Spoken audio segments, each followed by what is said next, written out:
Ako po si Risa Gonzales. At ako naman si Christian Paul Gonzales. Nandito po tayo ngayon sa physical store namin. Aside na pwede kayong pumunta dito para po bumili ng inyong mga pagkain, meron din po kaming food packages, bento meals.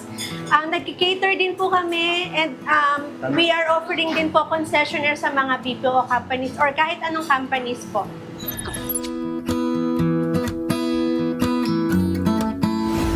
Simulan nung nag-pandemic po. Siyempre po, yung husband ko, myself, pati po yung brother-in-law ko, nawalan kami lahat ng trabaho. Nag-decide kami na mag-start na lang ng business. Yung nag-start na may open itong kainan, nag-offer kami ng delivery kasi wala pong lumalabas.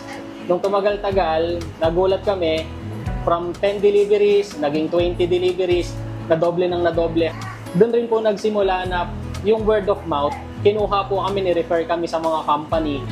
Meron kami sa Muntinlupa, kinuha kami as their food concessionaire, as their food provider. Ni-refer kami ng ni-refer hanggang sa ngayon po meron na kami sa Eastwood, different companies po, mga BPO companies. And yung hawak po namin na pinakamalaki is yung buong mall. Since yung brother ko is galing sa malalaking company, naisip ng wife ko na sabihin na yung tagline is lutong resto, since luto niya is puro resto, pero ibebenta namin ng presyong masa. Kung hindi pa nag-pandemic, hindi namin malalaman na pwede pala kami mag-collaborate. Yung kuya ko is magluluto, masarap sila magluto mag-asawa. And si Ma'am Risa is marunong naman mag-manage since naging manager siya sa isang salon.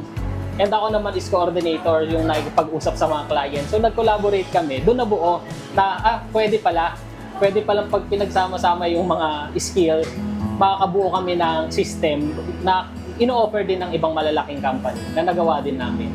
Masasabi ko po na malayo pa pero malayo na. Nung nagsisimula kami is 8 lang po kasi yung aming mga empleyado.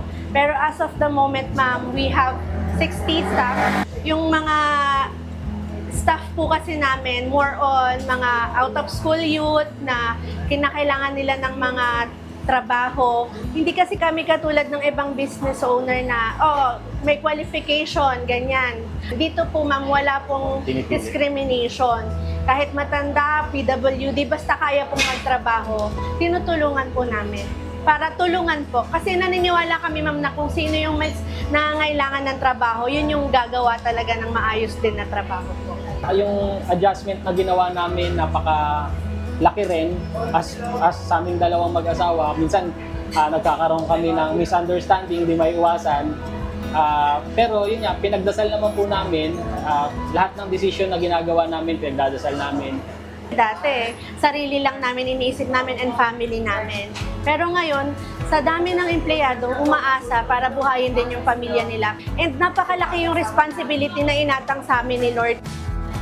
Mga kababayan natin na gustong magnegosyo, kaya ang ma-advise ko lang, siguro alamin nyo kung saan kayo magaling, yun ang gawin yung negosyo, aralin mabuti ang negosyo. It's a process, kailangan magtiyaga, magtiis.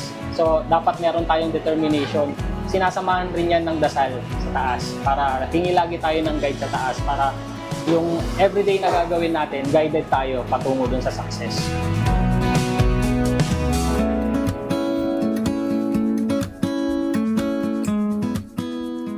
Never doubt yourself.